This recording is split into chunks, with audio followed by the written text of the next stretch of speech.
Okay, I'm back, and my little fish are kind of dry. Full confession, I kind of took a Kleenex and blotted a little bit because I was tired of waiting. So what I think we should do, and probably what we'll do in class, is we're going to paint our fish first, put that off to the side, then paint our room, and then by the time we're done painting our room, our fish should be dry. I had a little bit of a leak over here. I'm not too concerned about it. So now we're going to paint our water.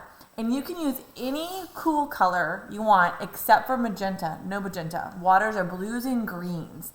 Sometimes fish tanks can get kind of ucky and have a green in it. If you want to use a little purple, that's fine. I'm really just going to stick with my blue, my turquoise, and maybe a touch of green. So lots of water. And you can even paint the clear water on first. We've done that before. And this is okay when you can have those colors mixed. Kind of like when we did our crocodile pictures. So I painted some clear water down, and now I'm just going to take a little of my turquoise and let that kind of explode. I'm going to rinse my brush. I'm going to get a little bit of blue. And I'm going to kind of move that around. And if I go outside my lines here, I'm not super concerned because I'm going to cut that off.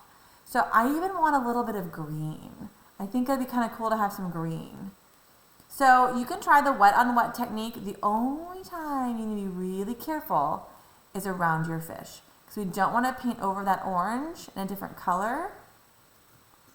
So, or you can just kind of keep your colors on the dry paper too. Play around with how you want to do it. See how dark. I'm going to be on my tippy toes. I'm going to be really careful around my fish.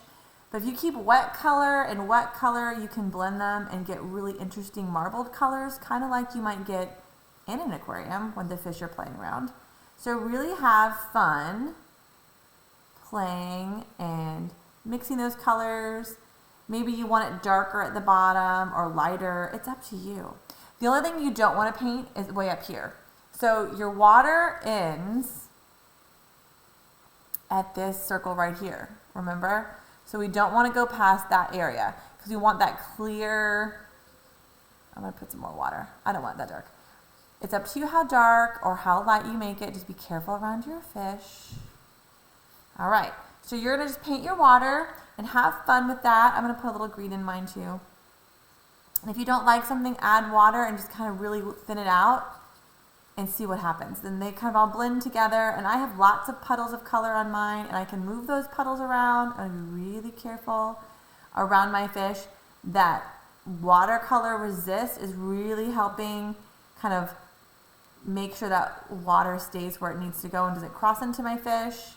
But our fish are dry, so we're pretty good. See, when the colors mix, it's just really cool. I love color mixing, and it's so fun.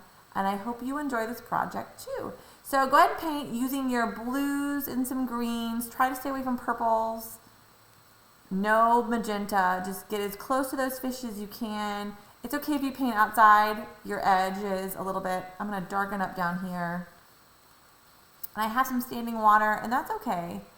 I'm going to add maybe darker blue down here in the corner. Get it the way you want it. You can always darken things up, and if you let it dry and you don't like how light it is, paint it again. So paint your fish, let them dry, paint your room, and then paint your aquarium. I'm not going to have this due until after spring break. I have a feeling your class is only going to get the fish painted and only part of their wall, and that's okay. I'm going to have this due on that Tuesday after spring break, I think. So I'm going to give you plenty of time to do this. You can paint your fish one day, let it dry, then paint the water and let that dry, and then paint your room. You don't have to paint it all in one day, and it might give you something fun to do over spring break as well. So the due date's going to be a lot longer than normal because your class is going to earn an arty party on Wednesday. I have a feeling. So we won't have only one art class this week. And we're also painting our hands like you did at home for that journal in class too. So we might only get a little bit of painting done. So this will be due after spring break. Just pay attention to the details.